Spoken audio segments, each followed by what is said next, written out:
Welcome back to Dr. Supercoach YouTube for Pig's Round 7 Captaincy recommendations. Last week was absolutely brutal, and I apologise for the late video and the poor audio quality last week. I was so sick all week, and then when I finally did get around to recording it, I just didn't have the time or the energy to re-record. When I listened to it and I heard the audio quality was bad, and I'm like, I just don't have the time or energy for this right now while I'm sick. So I thought it'd at least be better to get you something average than nothing at all. This week, I'm still a little bit sick. This flu just keeps lingering, but I've got it to you on time with good audio this week. So let's go. Last week, another week of carnage, and if you didn't have Dacos, Whitfield or Cherry, it might have been tough to get a good captaincy score. For me, Zorko let me down with the VC, so I went with the McRae captaincy, took the low ton. Not ideal, but still better than some. Like they're people with, Sinclair type captains, so it was tough. Round 7 should be a much better week for captaincy, although I do want to flag that the Saints play early on the Saturday, so if you're like me and you only have Harry Boyd as your loop, make sure you check out the schedule and identify when you can use your VCC and your loop. So this week, because of that, and also just because of the schedule and how it's laid out with a lot of early games, I'm actually going to give you 4 VCs and 4 Cs. That's just because there's actually a lot of really good players playing on the Thursday and Friday. So let's get into it and go through them. So number 4 vice captain is Jordan Dawson. Dawson started this season averaging over 100, but he's got a bad 60 in there from 2 weeks ago. I'm backing him in this weekend as he gets a matchup with Freo, who are currently the 5th easiest matchup for inside midfielders. Last round, they allowed Viney, Langford, Petrarca and Oliver to all exceed their current form, and prior to that, they gave up 118 to Jacob Hopper and 122 to Chad Warner.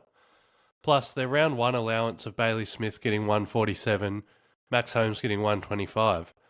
So there have been some scores against Freo mids this year. Jordan has only played against Freo 6 times in his career, for a low of 68 and a high of 173. And they're actually just in his last 2 matchups against the Dockers. So he does appear to play well at Optus Stadium as well. He averages over 100 from his 6 games there. So when I highlighted that 68 and 173, this just appears to be one of those really high variance matchups where I think Jordan could score a 60. He could score a 160. Who knows? As such, I definitely wouldn't recommend this as a captaincy, but I think it's a nice one to have a VC pot shot at. And especially if you're someone like I am, if you need a VC before Saturday and before Harry Boyd, this is someone that has a big ceiling that could get it done. Could fail, but could get it done. Number 3, Darcy Cameron. Darcy's been one of the best rucks this season. He's got a 112 and a 119 in his last month, and he started last week on fire before just getting slowed down. That was looking like another big one, and then it just kind of petered out. This week's going to be interesting. A matchup with Essendon, who were the hardest ruck matchup in the league when both Brian and Draper were playing. But Brian's done his ACL and Draper's done his Achilles. So what will Essendon do in the ruck line? I expect them to brush the dust off Todd Goldstein's skeleton and play him this week. Goldie will still be challenging in the hit-out department, so I don't expect Darcy Cameron to necessarily dominate the hit-outs just because Goldie's so big and experienced. But, Darcy Cameron has been excelling at getting around the ground, helping out his defenders with intercept marks this season. And I really don't expect old man Todd to be able to keep up with him around the ground. Will Goldie even play a whole game, or will they sub him out and finish the game with Peter Wright in the ruck? I don't really know what Essendon are going to do yet. Obviously, it's the first week we'll see this in Anzac Day. But this is a really nice one to have a VC punt on. Try and take advantage of a ruckman in his prime against a legend of the game that's probably a little bit past his best. Speaking of a legend of the game in the ruck department is Max Gorn. Some people are saying Max Gorn is back. Some are saying he's only scoring well because of his easy fixture. Whatever it is, he has a 3-round average of 128, so whichever camp you sit in, he's getting it done. He now gets another easy matchup with Toby Nankervis, who's the 2nd easiest matchup for opposing ruckmen. Now look, Nank is a great player himself, but he does give up plenty of points. Gorn has cooked him for 162 and 174 in their last 2 meetings. Now, can he replicate that again this season? I'm not sure it's going to be that big, but, it could. Every single ruckman that has played against Nank this year has turned up, and not many of them have been Premier ruckmen. Like, that's dudes like Jordan Sweet turning up. So the only top tier ruck to play against Nank this year has put up a 148 on him, that being Tom de Koning in round 1. So whether you believe Gorn's a bit washed, or if you think he's back to his best, I think there's no denying that this is a very easy matchup and one he should score well in. But he's not my number one VC option. That goes to Nick Dacos. Look, last week I didn't recommend Nick Dacos, and the data was there to back me up for not recommending him, and there were plenty of other people not recommending him. In hindsight, maybe a bit of an oversight. But the reason I didn't recommend him was because he was coming up against Brisbane at the Gabba, which has generally been a restrictive matchup. There hasn't really been anyone go 120 on Brisbane from an inside midfielder this year. And before the game, Fagan said they're going to put work into Nick. Well, that was a lie, and he absolutely dominated. We have a similar situation in this one. On paper, Essendon are a restrictive midfield, being the 5th hardest over the last 10 games. They do have Will Setterfield, who did a tagging job on Clayton Oliver 2 weeks ago, or Sam Durham, who's done run with roles in the past. However, Dacos is in such good form that we probably just can't deny him here. He scored 172 against what I said was a tough midfield last week, and 134 the week before despite a James Jordan tag. So he's probably going to defy the matchup difficulty data again. And let's not forget, this is Anzac Day. There's a medal on the line. We know Nick steps up when there's an award to win. His last 2 Anzac games have netted him scores of 145 and 128. So here we go, playing in the second game of the round. This is just an easy VC shout for Nick Dacos owners. And then moving on to my point of difference captain is Jai Nukem. It's time for the Jai Nukem explosion. I flagged at the start of the year that his first 5 rounds were really tough, and that his rounds 6 to 10 were the easiest run for any midfielder this season. A true pod, currently in 3% of teams. He smashed Geelong for a 134 last week, and that's despite lining up with Tom Atkins. I did notice him kind of hanging on to him at stoppages a lot, and Geelong actually being slightly restrictive, so 134 in that matchup, that's huge. Well, now he's going on a heater. A game against the easiest midfield matchup in the league, the West Coast Eagles. So the Essendon midfielders didn't really take advantage of this matchup against the Eagles last week. I mean, they barely even won the game, but that appears to be a bit of an outlier.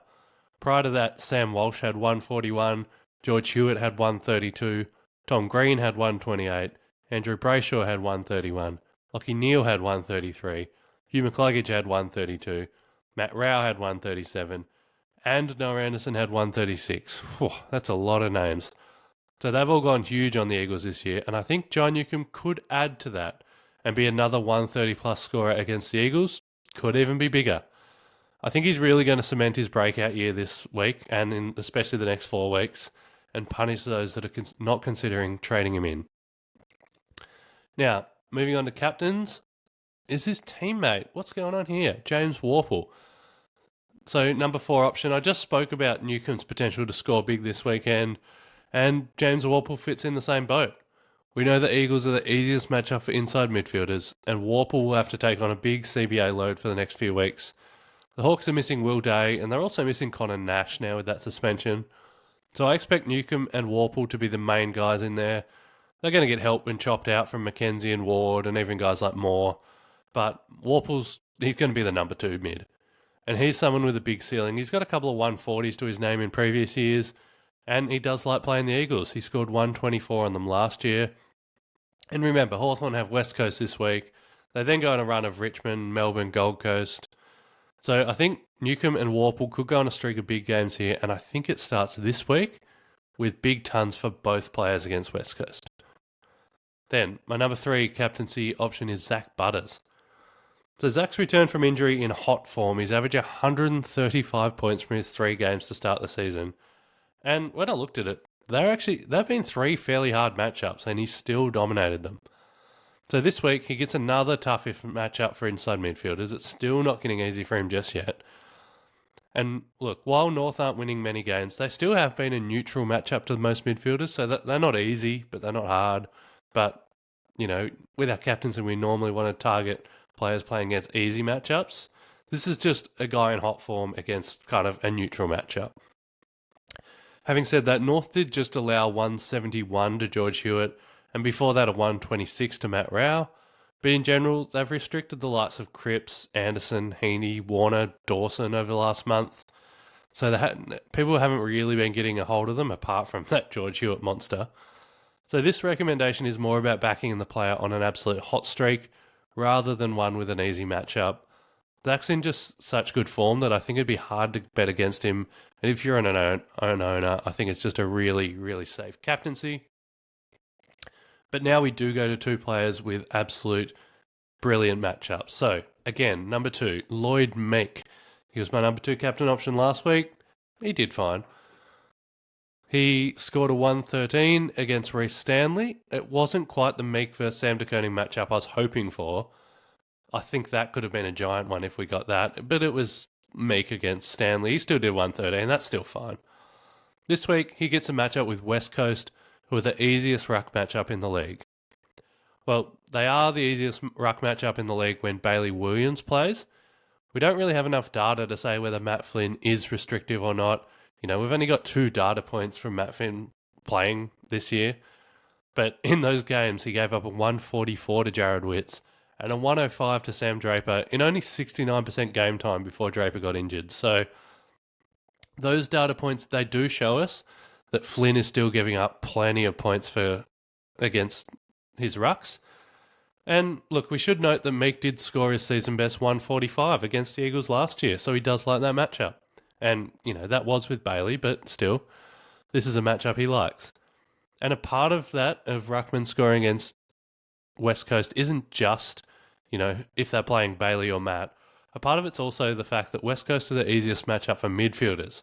So players like Meek can get a little boost, you know, a couple of extra little clearances, a couple of little extra contested possessions that they maybe wouldn't get against a harder opponent. So I've got plenty of confidence in Meek in this one. So he is my number 2 captaincy option. Not very highly owned at all. Maybe more a draft popular guy, but if you do own him, I think this is lovely. And I think he's going on a hot streak as well. But my number 1 is Tom De Koning. So TDK continued to solo ruck last week, even with the looming presence of Mark Pitnet. So Pitto didn't play AFL, he did play VFL. I don't know if that was a managing returning him in for his injury thing or if he just wasn't good enough to be selected. But hopefully with Harry Mackay returning, we should see another TDK solo run. And he gets one of the easiest ruck matchups in the league. Do you remember last year when he scored that giant 176? Well, that was in this exact same matchup against Geelong. Now, in that game, he was rucking against his brother, Sam, who allowed him to have his normal 25 disposals, but also allowed him to add 34 hitouts. That was his personal best for last year, his max number of hitouts. But actually, the good thing about Tom De Koning this year is that his hitout numbers are well up from last year. So this year he's averaging 30 hitouts for the season, compared to 20 he averaged last season. And, you know, a part of that is that he played a fair bit of forward last year, so obviously that's going to skew the numbers negatively. But still, his hitouts have improved this year, and that's even him rucking against some of the big boys this year. Like, he's already gone up against Nank, Meek, and Cherry, and he's still averaging 30 hitouts in his game, so that's pretty good. So it appears that he's improved a lot in that area. Now he gets a matchup with Geelong, and no matter who they roll out, he should have the hit-out advantage over both Stanley and Sam De Koning, because they both win the hit-out in less than 40% of their ruck contests, leaving plenty available for Tom. So neither of those guys are great hit-out ruckmen. I think whoever they play, TDK will win the hit-out battle. He just needs to get plenty of them to his teammates' advantage, which he is pretty good at. Look, I mean, Meek just had 47 hitouts against Reece Stanley last week. That's a huge amount. Now, Meek didn't quite do enough around the ground to post a monster total, but around the ground is where Tom De Koning does his best work, and I could see this being another big one for the young Carlton ruckman. Now, it's actually a little side note for people following along at home. The Darcy Cameron, Lloyd Meek, and Tom De Koning battle all make my captaincy video this week. All I think are going to score well. I actually posted it in Dr. Supercoach Slack last week that I think Lloyd Meek is going to be the highest averaging ruckman over rounds 6 to 9, excluding Max Gorn, out of anyone. And I put out the bet, put out a challenge that if anyone wants to nominate any other ruckman, we can have a wager on it, and the loser has to donate money to Dr. Supercoach Cancer Council Fund. So those playing along at home, I've got Lloyd Meek, and then there's two other guys in the Slack that have taken up the challenge. One with Darcy Cameron, one with Tom de Koning. So that's just a nice little aside that I think all three are going to score well this week. I'm in the league currently because Meek outscored the other two boys last week.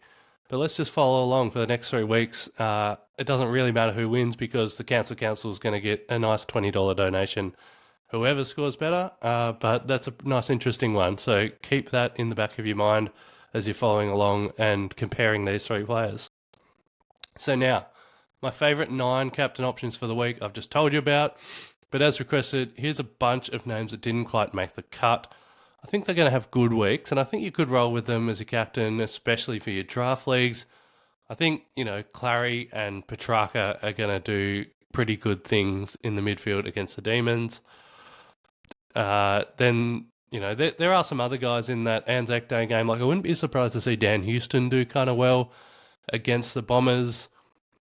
And then I touched on how good Jordan Dawson, I think, could go. I think Rankin in the same boat could also do really well against that Freo midfield.